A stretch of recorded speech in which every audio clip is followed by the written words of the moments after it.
Good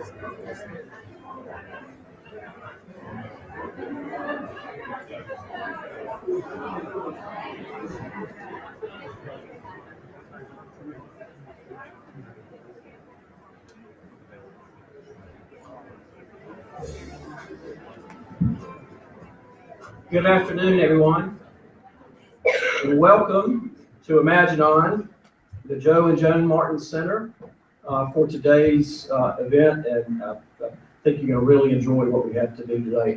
We'll probably have a few other folks come in, and so for those of you who may be sitting on the ends, if there are seats to your right or left that take you to the center, that might help, so that latecomers can sit on the outside. So if you have a chance to do that. But thank you all for coming.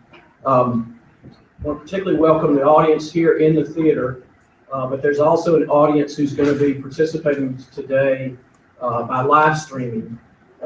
This is one of the first times that we've done that. As part of our digital strategy, we want to expand virtual participation in learning events like today. And so today's a good example of some of the things that you're going to see the library do over the near future. I'm Lee Kiesler, I'm the CEO of the library. It's my pleasure to welcome everybody here today. I've got a couple of real quick thank yous, and then we'll do it.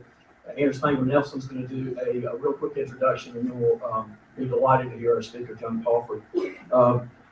First of all, thank you all for taking your lunch hour to come, and some of you have driven in from surrounding communities, and we're really glad to have you here. So thank you all for being here. Special thank you to John Palfrey for adding us to his travel schedule down this part of the world. We're really glad to have you, John, so thank you for being here. Quick thank you to Jenny Geisbauer and her Charlotte Mecklenburg Library Foundation team.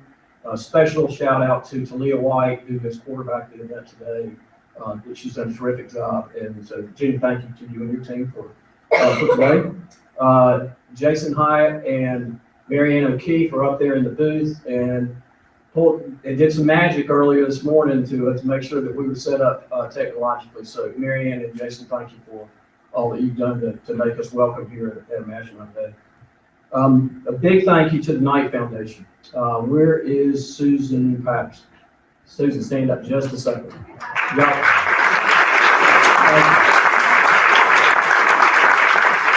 I don't remember, Susan and I were trying to recall this yesterday, but it's been a few months, but Susan and I ran into each other in Charlotte, and she said, I just was in Miami at the Knight Foundation meeting, and our speaker today had done a similar session in Miami with the library there, and Susan said, he is terrific. We need to bring him to Charlotte, and to make that easy, I've already asked him if he'll come to Charlotte, which is great. And then she handed me the book that all of us now have in our hands, and said, you should read this. And so Susan and I did, and so we've acknowledged Susan's when you stood, but this was set in motion by Susan Patterson. Susan, we're very grateful for you having done that. In a moment of temporary insanity, Susan decided to retire last year, and I think everybody in here probably is aware of that.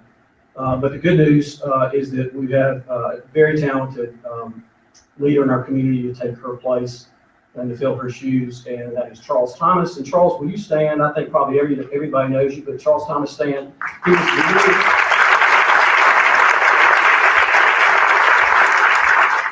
Charles is the new program officer for the Knight Foundation here in Charlotte.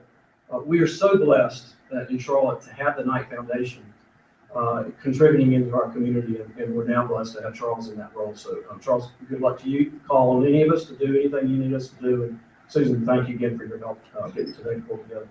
My final thank you is for my co-host, Anna Spangler-Nelson. When you leave here, if you turn right out of the theater and walk 60 steps, you'll run into the Spangler Library, which is regularly ranked as one of the top 2 or 3 children's libraries in the country, and was the site of a story time earlier this morning that there were probably 150 children and parents and caregivers there. But it's a terrific library, made possible by the generosity of the Spangler family. If you walk a block and a half west of here to the main library, go up to the third floor, you'll see the Robinson Spangler Carolina room there. Kami Hopfier is here, and Dick and Meredith Spangler here. And there's another example of the generosity and friendship of the Spangler family to the library. And Anna continues that tradition. Anna is, back to the Knight Foundation, Anna is on the Knight Foundation board, which is another great thing to have someone in Charlotte on that board. And she does a terrific job representing us on Knight Foundation board, just as she does in our community.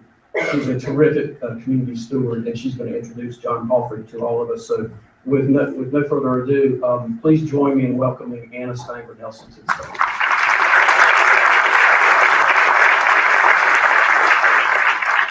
Thank you, Lee.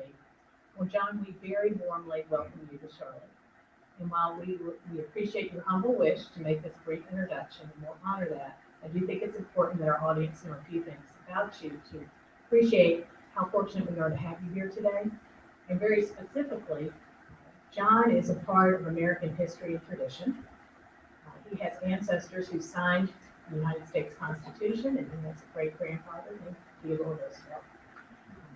He has been educated at Exeter, Cambridge, and Harvard University, where he was on the law school faculty while still in his 20s.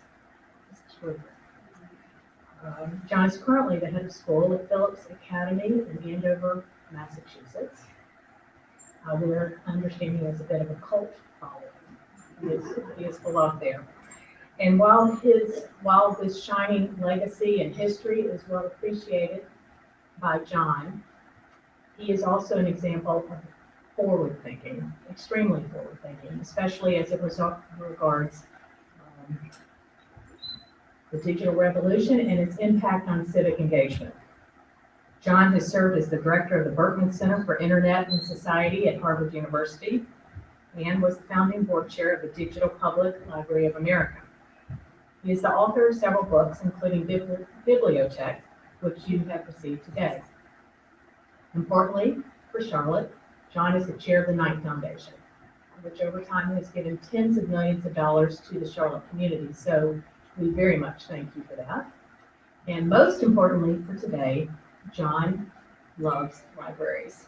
So ladies and gentlemen, John Palfrey.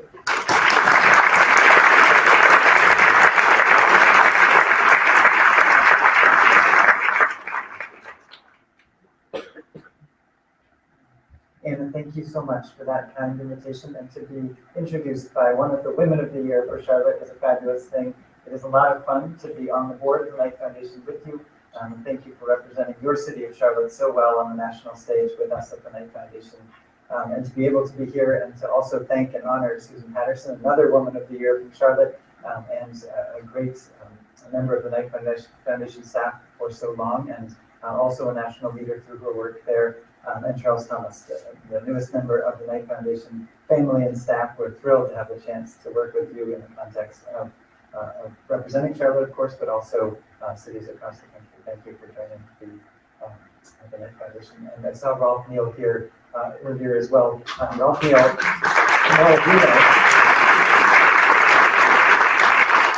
my connection to Rolf is that he was the person who hired me onto the board of the Knight Foundation. He was in the context of the Knight Foundation board looking for people to join. And I don't know how I made it on his radar screen, but I'm awfully grateful that I did. And so I, in many respects, owe my presence here today to you, Rolf. Thank you for that. And I love that sculpture out front with your quotes on it. Very inspiring statements about what it means to be a member of a community and the importance of discerning the truth.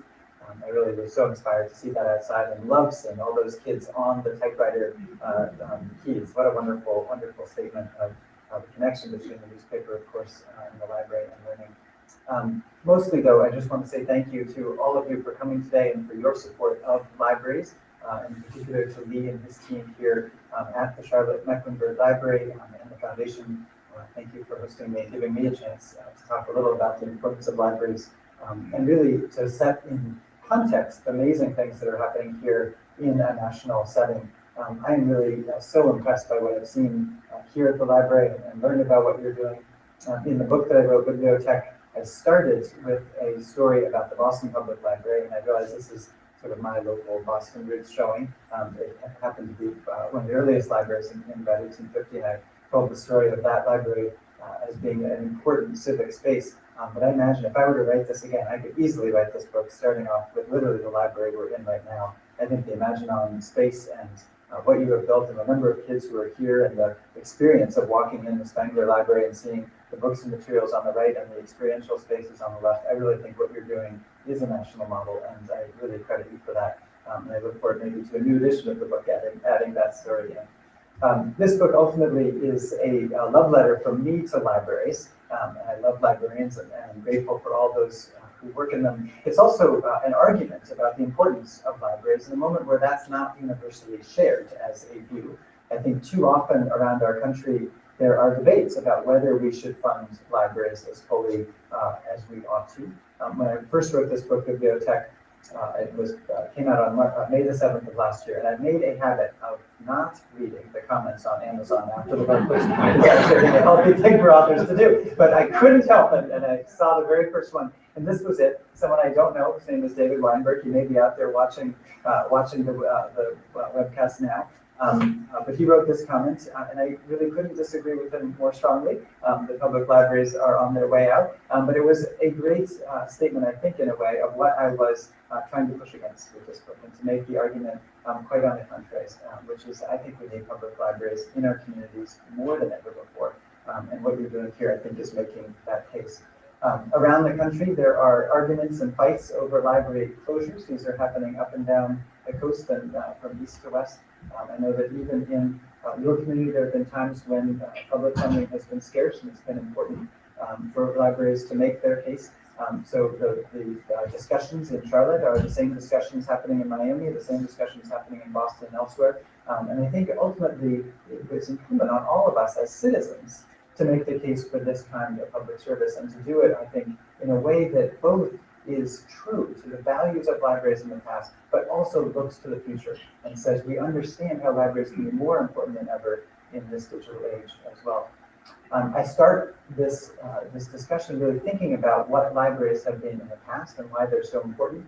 This image is of the Boston Public Library, my local library, and above the door are 3 words, which I think are just the most important ones in all of libraries, which is free to all. And every time I see it in Copley Square in our city, it gives me chills down my spine to think about the importance of these institutions to democracy. And as we go forward, I think it's so essential that we figure out how we can ensure that libraries continue to play that role even in a digital age. The other thing I think is so important as a starting point is that we imagine what libraries have been and what they can be for the future. There's no reason to recognize this particular image, but it comes from the Harvard Law School Libraries image collection, and it's the private library of Oliver Wendell Holmes Jr., who was a member of the U.S. Supreme Court, and before that was a law professor at Harvard. And I like it very much because of the chair in the middle. And I imagine him sitting there writing his opinions. This is his home in Washington, D.C. And most of his opinions are wonderful. He wrote some terrible opinions too, which I don't blame on this particular space, but I'm sorry, his time. But I love the fact that he surrounded himself with books. And you can imagine him wanting to create a space for him to do this incredibly important knowledge creation work.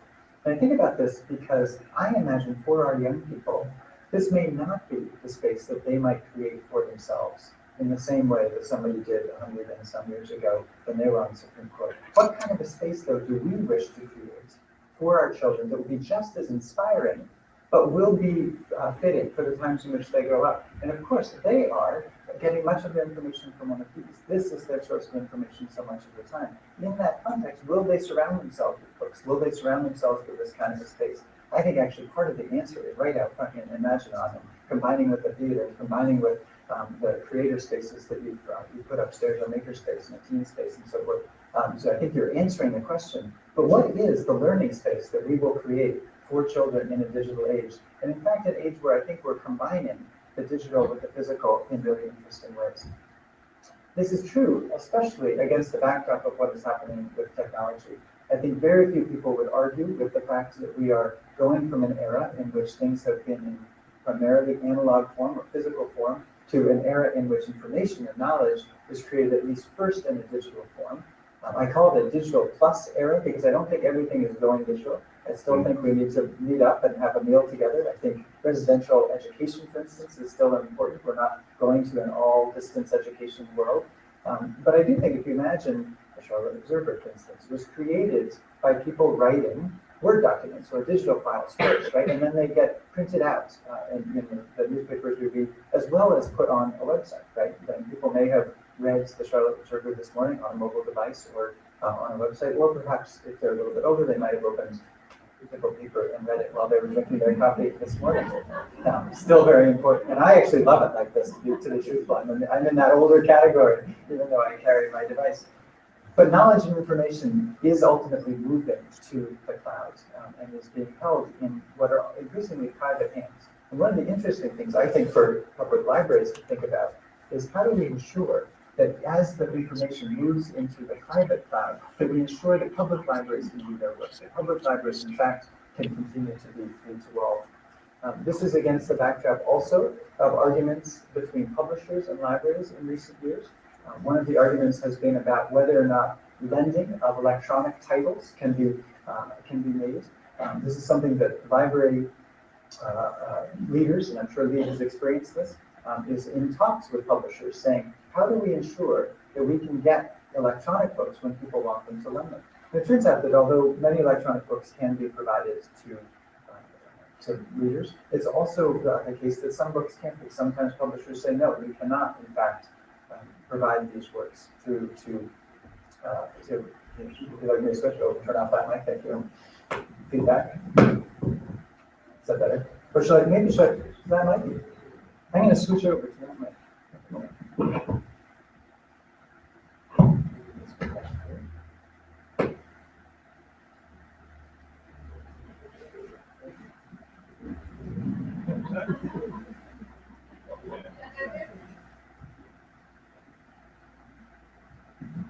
How about that? Is that better? That's good. Sorry for the feedback. And Lee, if you'd like to click my slides, you can do that too, but it's probably better than I do it. Yeah, I got it. I'll keep driving. And apologies to those watching on the webcast. I hope this will sound better, and I will walk around less up front. The argument with respect to electronic books is one, though, that I think is so important to figure out, can we in the electronic age do all the things that we were able to do in the analog age and more? And why is this important? For some libraries, it's a tricky matter that if you end up getting books that are electronic, you don't actually own them. You don't actually get the physical books from the publisher. And this is troubling because you get the books according to a contract, a license. So if you think about it, going forward, one of the things for libraries is, what if they don't, in fact, own the materials that they have?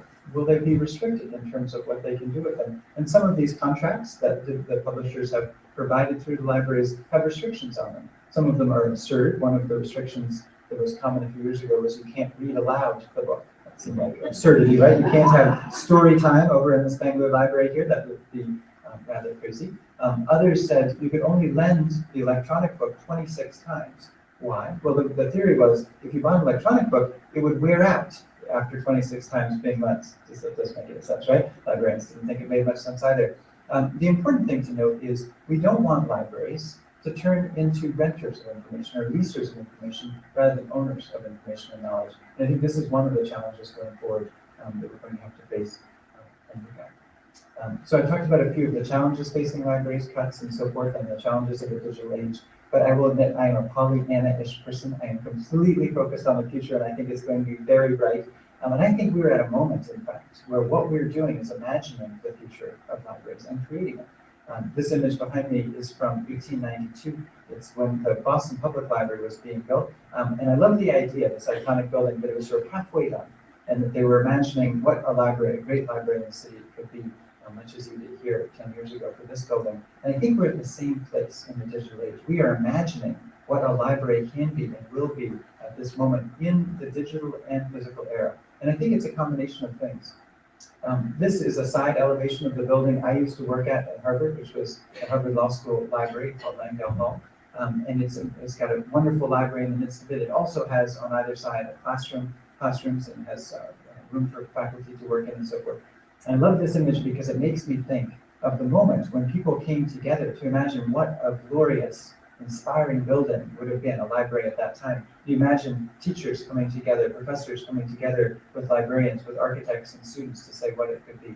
I think we're at the same moment in the digital era where we should all come together as citizens to make the case for libraries, but also to think about what they can be in the digital era. How can they be just as exciting and even more so in a digital era than they have been in the analog? I think it's the moment where we can have that kind of a public design charrette to figure out what libraries can and ought to be. One way in which I think this is happening in the background, and North Carolina has played a very important role in this, is the creation of something called the Digital Public Library of America. This is an initiative that Knight Foundation's been very involved in, and others, to say, if we were to work together as we create new digital materials, we could actually create a public resource, a digital public resource that will support every library in the country, including the Charlotte-Mecklenburg Library, including all of the community college libraries across the country and so forth, and that we can digitize materials together and to work together to create this digital infrastructure that will support the physical infrastructure like the building we're in right now. So the crux of my argument is, yes, we have wonderful histories in libraries, and we have wonderful nostalgia that is based on that. But in fact, we need to be in the business right now of creating the new nostalgia for kids when they walk into these libraries, and to figure out how the digital and the physical come together at this moment in history. Along the way, though, I also want to make the case for what a library is in the digital era, and to make the case for the fact that it looks a lot like what it has in the past, but I think there are new opportunities as well. First and foremost, libraries are named about people. My book is fundamentally a love letter to librarians, who I think are so fabulous. And anybody who works in a library, will you raise your hand, please? Thank you for devoting yourself to this book. Truly. One of the things that all of us who are interested in the information environment right now, and I spend my days as the head of a school with wonderful students, and some of their parents are here today, a wonderful school called Andover. And yes, exactly. This great institution. As we think about what are we trying to give our kids these days in terms of their education, I think one of the things we need to do is to help them work through a more complicated media environment than ever before. One in which, and to Rolf's words outside, to be able to discern the truth in the context of, and in fact, a more cacophonous environment. And in some ways a wonderfully, in a positive sense, more diverse environment, but one in which anybody can be a publisher. We actually need to give kids much stronger skills than they've had in the past. And that's actually a job, I think, of those of us who are educators. And some of the best educators do exactly that work are librarians. And I think it's essential that we do that. I was reminded as I walked through the library this morning on the tour of a moment I had when I was working on this book and snuck downtown to the Andover Public Library. And I wanted to see what happened at 3 o'clock when the students let out, including my own kids, and to see them stream into the library, which happens in pretty much every library in the country. There's a moment when kids let out of school and they come to libraries. So I watched this migration into the town library, and a student was clearly working on a project a few minutes later for, I suspect, physics or something like this. And the student takes out his cell phone in the middle of the library, in the middle of the place where the kids are meant to be, and says, "Siri, what does terminal velocity mean?" And Siri did not actually know at that time. I suspect Siri has figured it out since. But I was thinking, you're sitting in a library, like 3 feet away is a great librarian. I know it's a good librarian. And not only does she know what terminal velocity means, she can help you find out what terminal velocity means better than by asking Siri. So I think one of the things we need to do is to remind kids that the humans in libraries are such a crucial resource. And as a U.S. history teacher at Andover, yesterday we had our students in for their session with the librarians. These are just great teachers, and I think that sort of human layer, in particular as we move into a world with self-driving cars and artificial intelligence, we need to just emphasize the importance of humanity and that decision-making, certainly so in libraries. Second, I think libraries are beautiful spaces. They are inspiring spaces. How can you not be inspired walking in the front door of Imaginon and seeing all those kids and seeing all those things happening? You just are inspired. And I think we need public spaces that are that. We need public spaces that are that. And we need them too in our universities and schools. I was on the Duke University campus last night and walking into great university research libraries. I think the same is true. We need places in our society that inspire people to be civic actors, and places to bring people together at lunchtime, as you have today, in exactly this way. So despite the power of the digital, I think we need the physical and these inspiring spaces. Likewise, I actually happen to think we still need physical objects in libraries too. Maybe in some places somewhat fewer. Maybe some of the spaces need to be rearranged in various ways. But I actually think that the book is a wonderful technology still. It has lasted well for thousands of years. It continues to be a very good preservation format, even in the digital era. I'd also be interested, if you wouldn't mind giving me a show of hands, you have three options. The first option is like you read a book in physical format. The second option is going to be you prefer a digital object, and the third is you do a little bit of both. So how many people prefer to read a book in its physical format? So very much a strong majority. How many people prefer a digital only? Relatively small group. And how many people do some of these? I would say actually that's the growing number. In fact, it's close actually to the first number. Many people increasingly are in this category that say they like a physical book for the three Bs: the bed, the bath, and the beach. But then if you're on a plane or you're on the train or the light rail coming downtown here in Charlotte, then maybe you have your Kindle or you have another object that will help play in digital format. Increasingly, I think libraries have to figure out how do they meet both of these needs. And one of the challenges that we as citizens and those who are writing the checks as taxpayers, of course, in a city library system, or the legislators have to realize is we are asking libraries to do both to be successful and do all the things they've done with physical materials, but also to do all these exciting things in the digital realm. And by the way, the publishers would like more money, in fact, twice as much money when you get both. So it's actually a really interesting and tricky problem for us, and one we could come back to. Libraries, too, I think, need to be platforms as opposed to standalone institutions. This may be as technical as my talk gets. I won't go further into it. This is, in fact, the technical design for the Digital Public Library of America as a technical platform. But I mean this in a more general sense. I think historically we've thought about libraries as places where we bring objects like books to a particular zip code and we make them available to people. And I think that is itself still a good thing. But rather than seeing libraries as standalone institutions, each with their own collection, I think we need to see libraries as platforms to enable people to do things, to produce materials, to, in fact, be part of the civic conversation, and also as things that are interconnected to one another. The idea in technological terms of a platform, something that has, for instance, open application programming interfaces or open APIs, it's the idea that by being a part of a community, you in fact are supporting other things. So connecting libraries one to the next is an important point. So regionally collaborating, of course, but also collaborating with others in the system, others in the city. So the work that Lee is doing and his team are doing with the public school system to help get literacy rates up, ideally by the age that students are in the third grade, or the work on economic opportunity with others in the business community and in the social sector. This is what I mean by libraries acting as platforms in communities. We invest a great deal in these institutions, rightly so, and they can be great collaborators, importantly, in the most important work in the city. I also think that libraries can be places where there are many ways and many different avenues to get to information. So the idea behind this Digital Public Library of America is, as we digitize materials and share them across different kinds of institutions, there should be many ways you can get access to them. So some people may want to get access to them through their cell phone, and that's great. Some people may want to sit at a computer and get it in a large format, and some people will want it by virtue of walking into a library. I think in a digital era, that's something that's possible.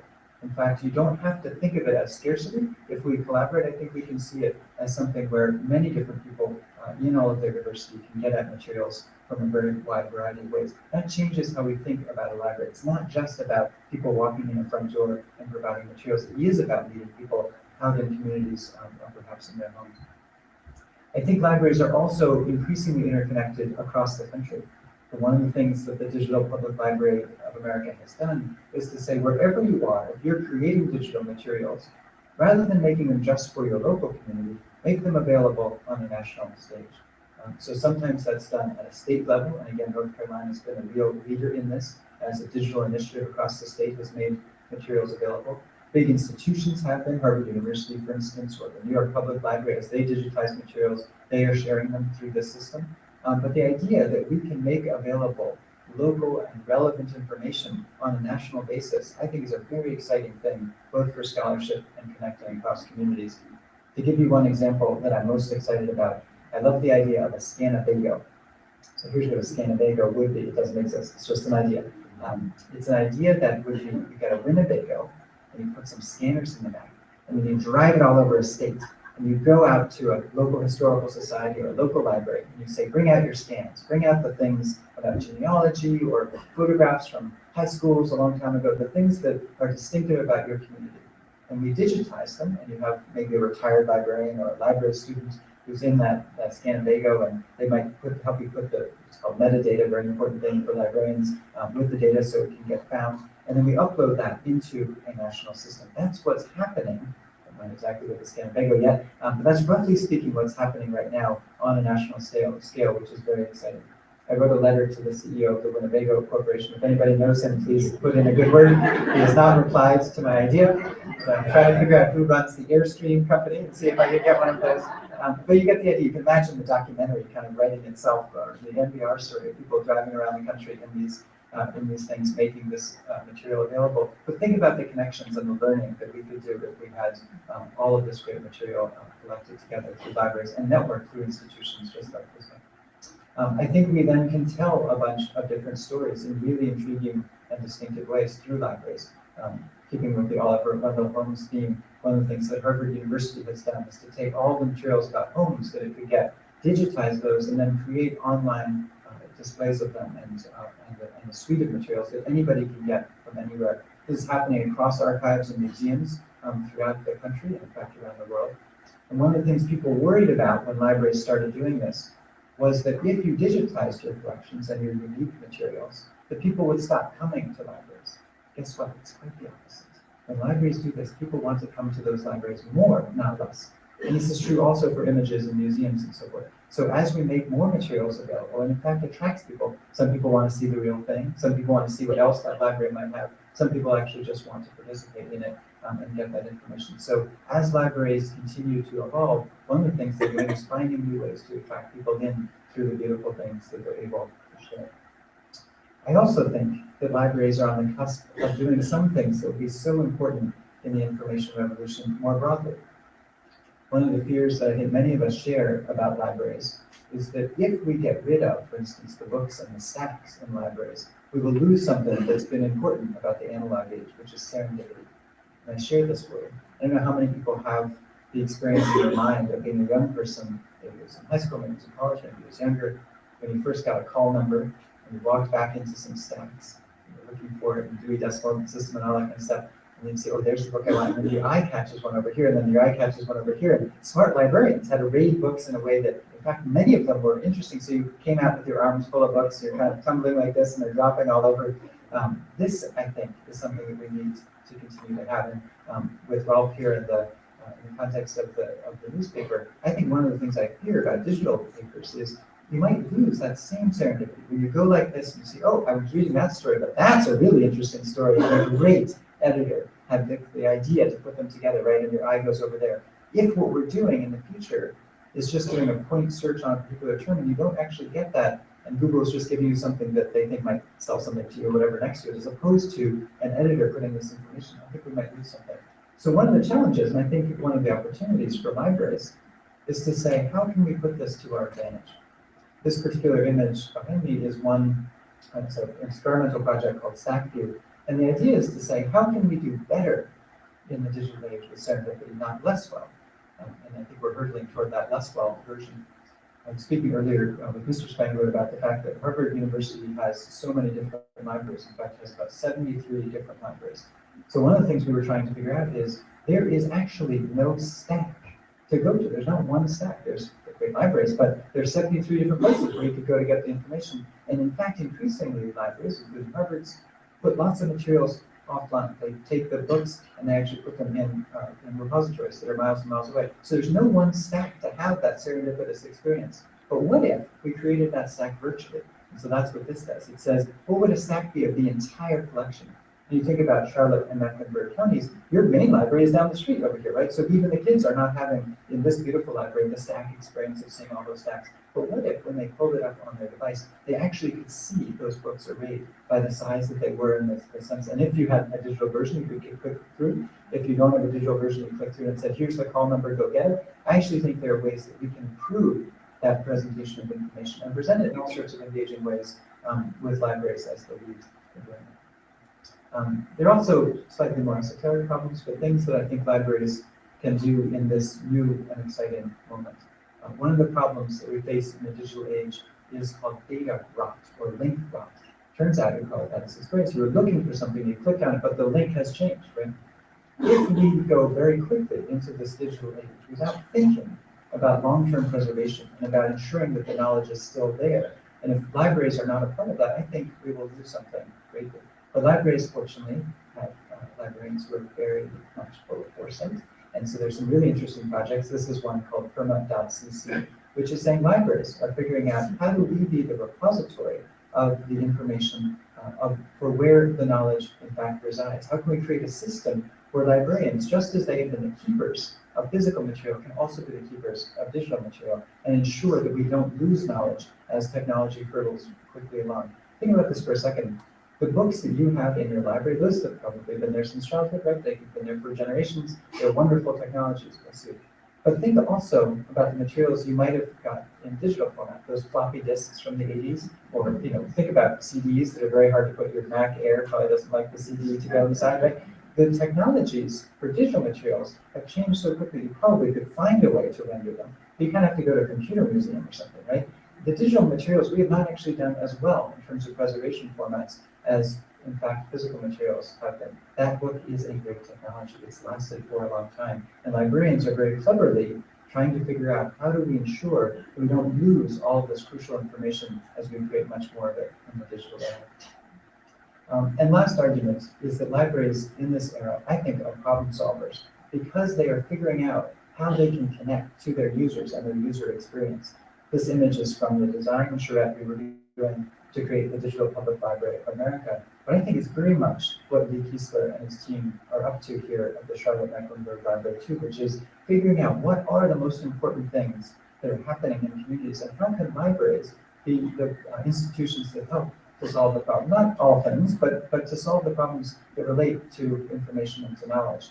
And I think this is one of the great things that Susan and others at the Knight Foundation have done, which is to figure out how do we align the kinds of things that are happening in libraries with the most important things in the communities and then support those through grant making. So I love the fact that this library is working with Project Lift and the schools to figure out how do we work on early literacy and figure out how to be a partner in that. I love that the idea of creating jobs and economic opportunity is a core part of what this library is doing. I think that's only by virtue of being embedded in the community and figuring out how to align with those needs.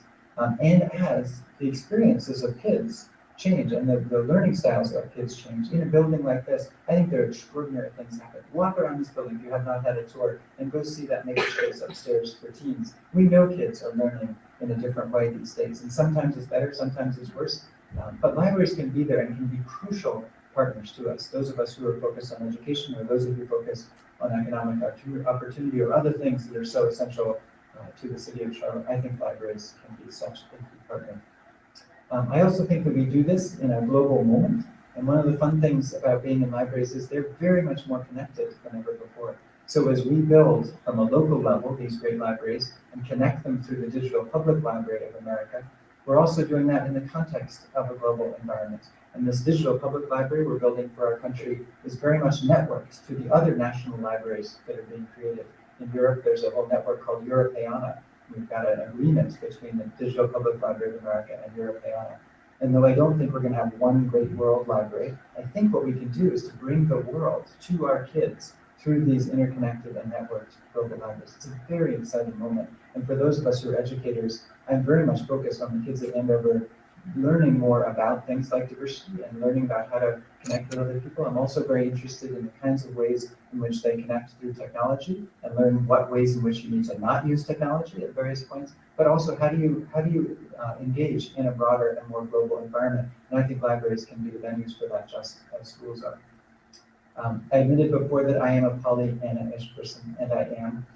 This is a map of utopia, which I have up here. I do not think that in a digital age we are headed into utopia, but I do figure that the right way to go about this is in fact to have a strong imagination.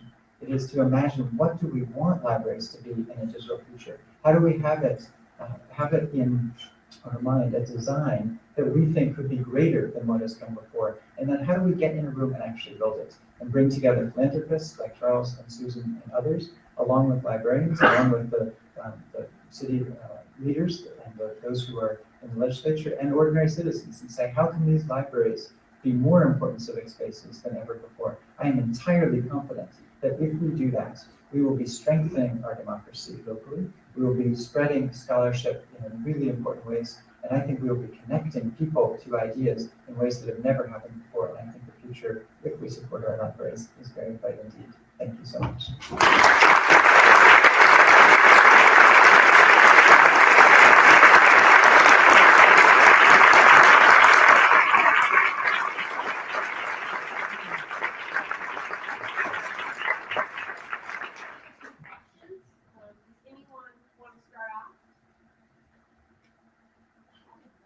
Yes, please.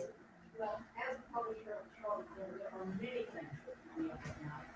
But one of them that you mentioned, and I think you did work when you were chairperson of the Internet Safety Technical. My goodness, yes. Wow, a real reporter. This notion of, you mentioned that how is the generation going to be different between what's credible and what's not? There was so much misunderstanding. And so, really work in space to help coordinate what you look at as chairperson of that Thank you, yes. And I would say being the head of a high school is a very challenging job, but a totally wonderful job at Andover. Great, great kids. The most challenging thing I've ever done was to chair a national task force on internet safety for kids, in part because it was convened by 48 different attorneys general. And if we know attorneys general, they have very different political views one from the next. And helping to convene that was a challenge, but it was an important question. It was to say, in an internet era, are kids less or more safe? And to the extent that they're less safe, how do we meet those needs? And can technology help as opposed to be a barrier? And one of the things we really came down to was it is all about education. There are very few things that we could do just using one technology. So one of the things that some attorneys general wished for us to look at was, before going on the internet, should kids have to have a driver's license equivalent? And then authenticate every time they went online and say, this is who I am, and I'm going to these different sites. That wouldn't work very well for a variety of reasons, and go into that much more detail. But the point was, when we looked at the technological solutions, they were likely to do more harm than good in many settings. But we also found that kids actually learn very quickly, both from adults and from one another, and from people like librarians, when you help them look at the different cues that are out there. It's just a different set of cues in the digital environment than in the physical environment. And I think safety and literacy are cheek by jowl in that way. And so what we found is that there was a very strong socioeconomic divide between those who are spending a lot of time online and actually are very good at reading these cues, and as a result, are relatively safe online and are relatively good at digital literacy in this way. And on the other side of the divide, there are kids who have access to technology and actually some who don't. But even those who have some access, but who are not sophisticated in their usage, I think are actually somewhat less far off for exactly the reason we were suggesting, in part because there are vulnerabilities safety-wise, and secondly because there is so much false information that's being pushed at you in this way. So as in many aspects of society, there is a divide along socioeconomic lines. But the good news in it is it's very teachable, it's very learnable. And I would say, for me, the best way to do that is actually not in a special class, but rather for lots of people to be teaching across a bunch of different things. So in teaching US history, I see part of my job to say, let's actually talk about misinformation throughout history at different points. So let's look at propaganda, right? That's a way to put it in historical terms, and then look at what you're reading today and how do we engage with it. Another really great teaching tool is actually Wikipedia. So why is it great? It's great because, one thing, kids use it a lot. So if they're looking up something, they almost always go to Google and they'll just type in a search term, and they almost always click on the Wikipedia page. And this is where you see that sophistication go. So the most sophisticated kids say, I don't trust it because somebody could have been there 2 minutes before, introduce a false fact just to mess me up, right? And other kids say, oh, it must be perfect, and they cut and paste it and put it in their paper. So when you have that experience, they go, okay, the first sophisticated kids could be right, but let's avoid that. The second kids shouldn't be doing that. And it ultimately is a very good entree into being able to teach it. And so I think your question leads back to both educators and librarians, and maybe newspapers helping along the way too.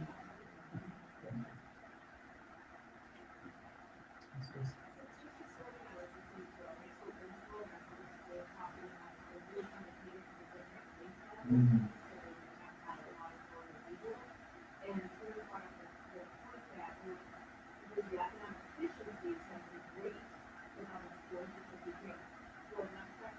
Yeah. and the students are wrong.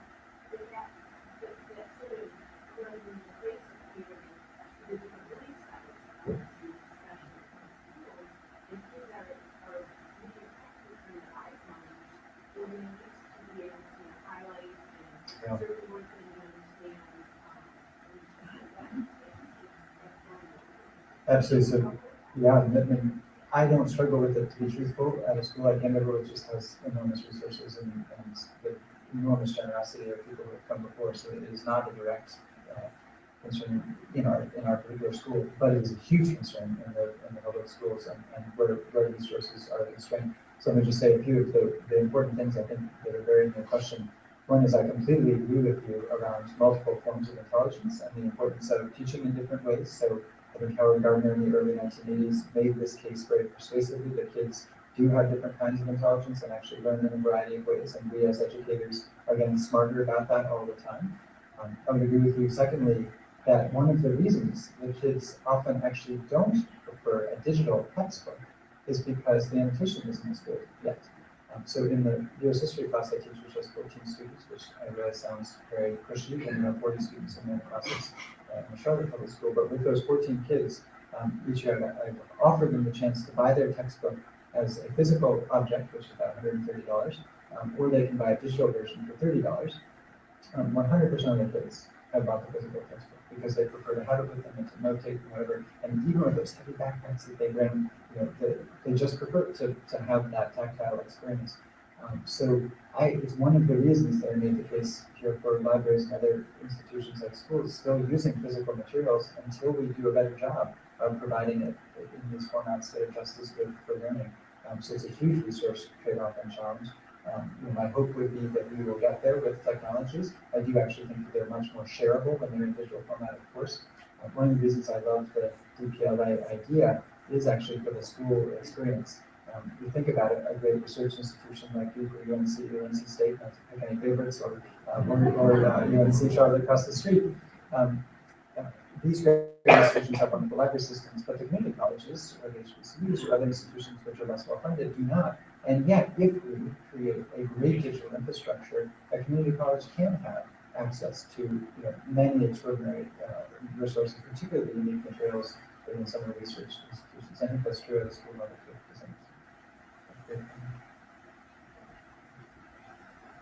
Thanks very much for being here. With the increase of global learning and exchange, virtual and physical exchange between among students, do you see a challenge in language translation taking place, or is the digital space a very positive way to exchange information and do so among multiple languages? It's a wonderful question. So one of the, and for those who are on the webcast might be able to hear, was a question about whether the digital world will in fact be helpful in the global environment for translation across languages or a roadblock or a series of roadblocks. And I think the answer is it's mixed. So it's a wonderful thing for a variety of reasons right now, which is to say educators who are based in Charlotte can connect to class here through basically free technologies, Skype or otherwise, to classes that are elsewhere in the world, and lots of educators are doing this in interesting ways. So you might be learning something about a text that is based somewhere else and where the experience is elsewhere. I mean, you can literally have the kids talking to one another who come from these different perspectives at virtually no cost. It's a straightforward technology. The challenge part, though, is I actually think as machine translation gets better, will kids feel like they don't need to learn foreign languages as much. And you know that Google is working on this very hard. Baidu, the Chinese search engine, is working on this very hard. They're all buying up these artificial intelligence companies, basically, very quickly. And I actually think this is one of those things that we need to watch out for, which is even as machines can do these tasks for us, doesn't mean we don't need to know how to do them ourselves. And I think you can see the same thing in mathematics. Because in this device you can do any form of mathematics, does that mean we don't teach mathematics? Of course it doesn't, right? But we do have to think, I think, about what are the things we do need kids to be able to do. What are the human qualities? What are the human analytical abilities that are necessary even when our cars all drive themselves, and even when computers can beat every human at chess and go and so forth, right? Which we're seeing happen very quickly. So I think your question is a really good one. What is the cultural competency in learning language and connecting with people in a global environment? It's still important, even if a machine can literally do the translation of your words. And I think we need to have in mind what we're focusing on as educators, even as the basic tasks to get taken care of through technology. Are we okay? Mr. Spengler? This question about curiosity. So, scientific curiosity, which mostly written by the University of Kentucky. Right. And the University of Kentucky research, which is what comes up. Then that goes into a periodical, which sells it back to the university and Berkeley explains profits. Something's unfair. Yes. Without infringing on the country's prerogatives, would it be wrong for the university to expect the product of the country's work belong to the public there? So I'm going to restate the question in case someone didn't hear it. It was to say that there's an unusual, some might say perverse arrangement, whereby universities pay professors to do the research. In fact, the federal government often pays for the research, or states do. The professors then do the work. Professors also are often the peer reviewers of other people's work, also paid by the university, by the way. Then the universities are also the people who pay the publisher very large prices for the work itself, which seems to me entirely crazy, but it is the setup right now. And the question was, would it be wrong to consider those works, in essence, public goods, which are provided to others for free, as opposed to either the intellectual property of the professor or something that could be exploited by a big company? And I feel very strongly that the answer to your question is yes, that it is appropriate for universities to make it a policy that somebody who is paid to create the work in the form of a research study, or I would even say a monograph, to make it available on an open access basis, and then to allow that to be available freely for the spread of knowledge. That is not to say that I think companies like Elsevier and others that make a lot of money from this are unlawful. I think if they can package it up and sell it in some fashion, and someone's going to pay for it, that's fine. But the extraordinary costs in some of these journals, scientific journals in particular, can cost tens of thousands of dollars a year for the university to subscribe to, when the talent that created it is all in the university, and much of the science is paid for through public dollars. I think it's crazy. And I think it's one of the things that actually is crippling libraries from being able to do these other things that people need them to do to meet public needs. I'm conscious of time, but one more, yes, please.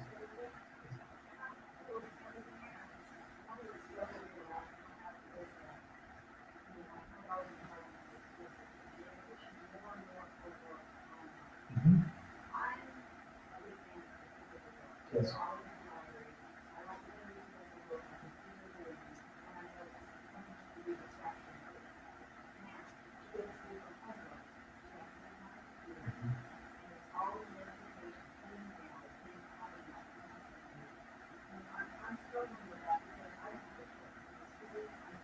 Yes.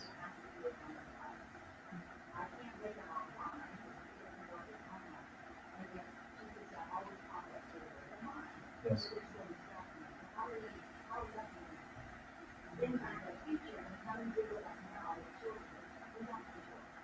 It's a very hard question, and I'm sure there's a policy question for the school system, and I'm not going to wade into a local political matter. However, I think you're right to raise this concern.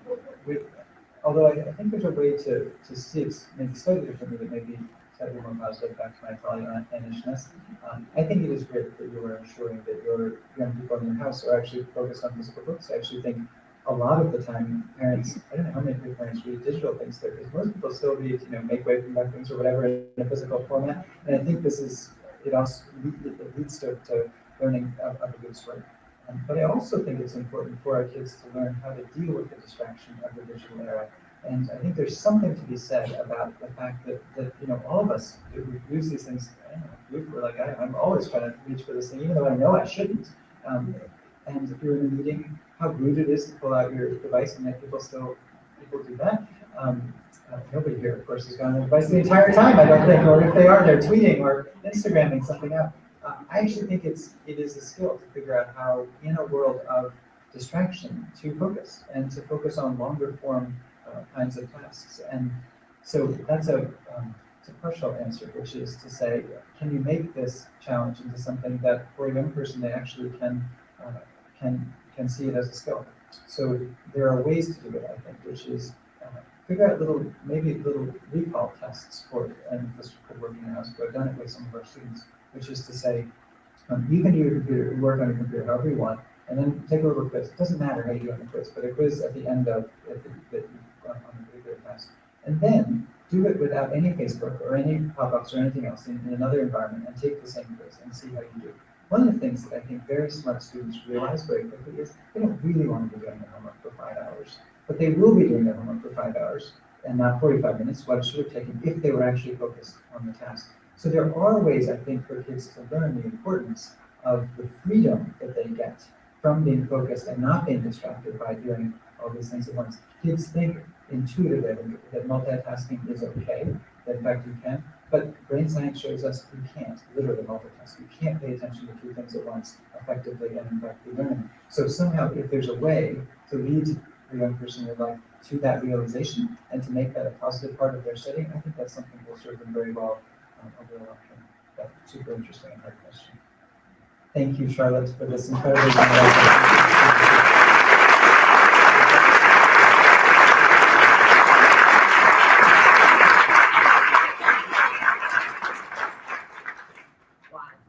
Thank you, John, so much. My name is Jenny Geisbar. I'm the Executive Director of the Charlotte Mecklenburg Library Foundation, and I just want to thank you again for giving us your afternoon. I would also like to thank Anna and Lee for your leadership on this event. Susan, thank you again for bringing to us, and Charles, congratulations on what you're going to do for our city with the Knight Foundation. We're very, very fortunate. I'd also like to thank the Knight Foundation and John and Anna. They provided the books that you received today. So John will be signing books afterwards. We also have lunches. You can grab a lunch, go sit anywhere in the library. You can eat in here. If you want to talk to John, he's going to be here until about 2 o'clock, I believe. Or else you don't have to take a lunch. It's really up to you. Take it with you, go back to work or back home. John, in honor of your visit today, we have dedicated one of our little free libraries to you.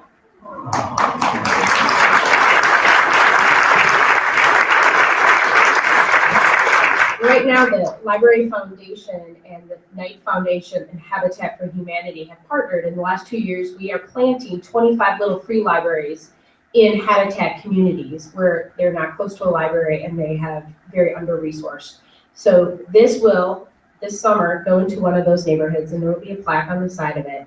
Thanks you for your visit and all that you're doing for libraries across the country and just making us better. So thank you very much. It was very inspiring to have you here today. Also, another housekeeping thing, make sure you can validate your parking as you are leaving. And that really kind of concludes our day. So thank you for being here. Thank you for supporting our library system and the Mecklenburg Library Foundation. And if you don't, I hope you will consider. There's no ask today. It's very quiet. Anyways, we thank you again for being here. Have a great day. Have a great weekend. And onward and upward with our libraries. Thank you.